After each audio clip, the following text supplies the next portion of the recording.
On that note, I'm glad to be joining you here today for us to meet around this round table 2 years into my tenure and to listen to the tangible progress that we've made, mentioned by Matthew, Hafez, Jihad, Stefano, and others during this week who have walked this path with us.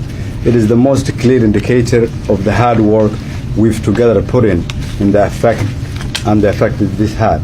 It has been a difficult but gratifying journey, one that I have reiterated our path to reform and nation building, not satisfying the benchmarks and the meeting deadlines of the IMF and World Bank. But I am also here to report that after 2 years on the job, my qualified observation has been that as difficult and painful the reforms have been, what has been the most difficult undertaking is to influence change despite an entrenched narrative.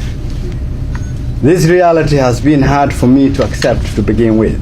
Though we are working on extensive reforms, it is evident that one's history impacts its future. 2 years ago, my first discussion with both IMF and the World Bank were met with doubt, and rightly so. Since then, we've shown unparalleled commitment, opened our books and offices, and worked hand in hand with the IMF, World Bank, and involved donors against not just to meet benchmarks and deadlines, but to work hard to achieve these targets. The collaboration and cooperation with the IMF, World Bank, and the rest of the donors for us has become a tool to reform our country's institutions. It is the strategic choice for Somalia rather than going the path of false hopes and shortcut choices that can have serious consequences for a nation in the future. Due to the working relationship we've had with each of you who are here, we've made tremendous progress. We can now report that our economy, though small, is growing. We have the lowest inflation rate in the neighboring countries, stronger purchasing power, thousands of businesses registered only in Mogadishu since our president was elected. These are results of fiscal discipline and wide and radical reforms that we've undertaken. Our budget has increased and our budget process have become more transparent than ever. Our revenue collection has tripled. For the first quarter of this year alone, we have already surpassed the quantitative revenue floor target set by the IMF team, and collected taxes are now at highest record. I would particularly here like to commend our business community who have developed a strong commitment to the reforms we are talking about. They have taken more risks and have paid the highest taxes since the collapse of our nation, because they understand working with international partners will open doors of opportunities. We must work together to create opportunities for our business community if we want our economy to grow. We want international investors to benefit as well from the immense opportunities that exist in Somalia and the potentiality of the future for the benefit and prosperity of the Somali people, the region, and the wider world.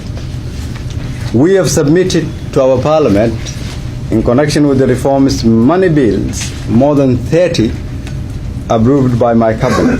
Those important include the establishment of an independent anti-corruption commission, the PFM strategy to increase accountability and transparency, a landmark telecommunication bill that no government has managed to pass and implement, has also been enacted into law, and we're working with that and generating revenue. A National Procurement Act has also been enacted into law, which will further enhance accountability and transparency in fighting corruption. The water and energy bill and many other bills are also pending approval by the Parliament. Civil services reform legislation is also under works. Additionally, we have cancelled more than dozens of contracts for services that government used to do and were awarded in no transparent manner to provide to private individuals and companies. We continue to look into all contracts that has been awarded. We are also working towards fiscal harmonization between the federal government and federal member states. In February this year, we signed a landmark fisheries revenue sharing agreement that allowed the Federal Ministry of Fisheries to issue fishing licenses for foreign fishing companies in order for us to increase our revenue. All these initiatives that government has undertaken since it came to office were critical in meeting the benchmarks requirements of the IMF in connection with S&P. I would want to assure you today here, though we have done well, our commitment hasn't diminished. We've managed through this process to spark interest in the nation. The entire government and our population see this as a success story, as the first step to the new Somalia. During this visit, I have shared another personal insight with colleagues here, especially those from the World Bank and IMF. Reforming Somalia's economy is not enough if we do not at the same time reform the security sector and our political processes. But the discovery for us has been there is no single universally agreed roadmap and implementer for security sector reform, as there is for the economic reform. There is also no pot of gold at the end of the rainbow when it comes to security. Just demands and deadlines, sometimes conflicting. Additionally, no one looks at the fiscal discipline aspect of the security sector reform. To give you a brief snapshot, we spend 9 million a month on our security sector of our 13 million expenditure. This accounts yearly to $109 million, accounting for 57% of our internally generated revenue. My challenge to the with the World Bank and IMF is to look into the fiscal discipline looking at from the security perspective, and to look into a model that functions in connection with the reforms that we are taking. To all our other partners, we have challenged them also to work with us on replicating the S&P model and benchmarks and working with us to reform our security sector. We have made significant progress on the security sector reform. 2 years ago, it was unthinkable what we've achieved here. 3 months ago, no one believed we would achieve what we have achieved when it comes to the security sector reform. We began by ensuring all SNA and federal police soldiers are biometrically registered. We've put in place a very strict vetting process of the personnel registered. In addition, we've started to pay our soldiers directly into their bank accounts.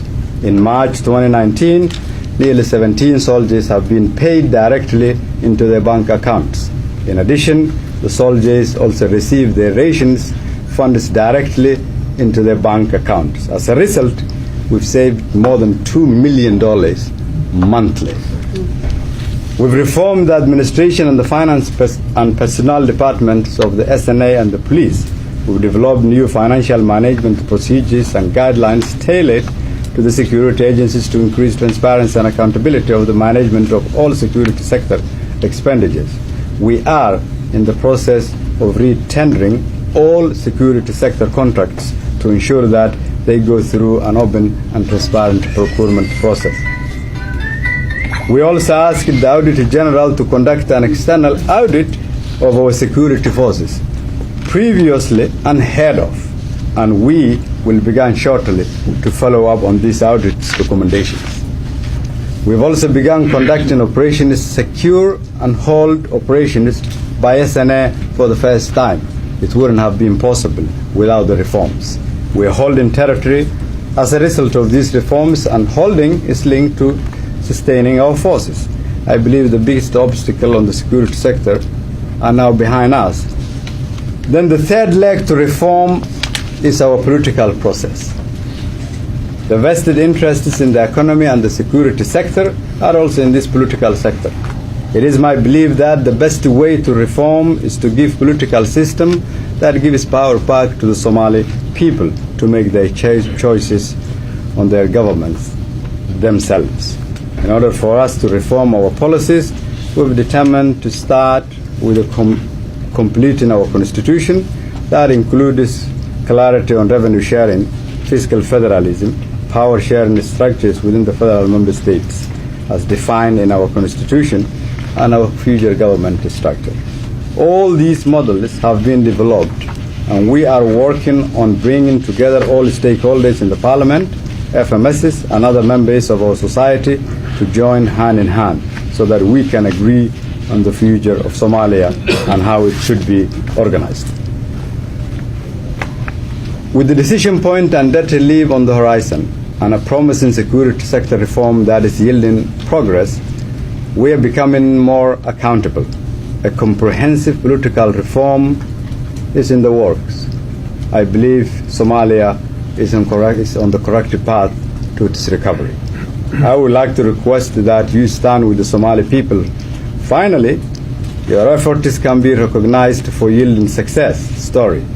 I hope we can continue to work unabated on this issue and that we can speak to the truth of the challenges and opportunities before us, and the narrative can be changed to a new narrative using this success story of the partnership on reform with our national financial institutions. I thank the World Bank and the IMF for organizing this event and the close partnership. I also thank the donors who have stood by the Somali people for decades, and I hereby renew my full commitment to continue and see through these important reforms that will bring about peace and stability in Somalia. Thank you.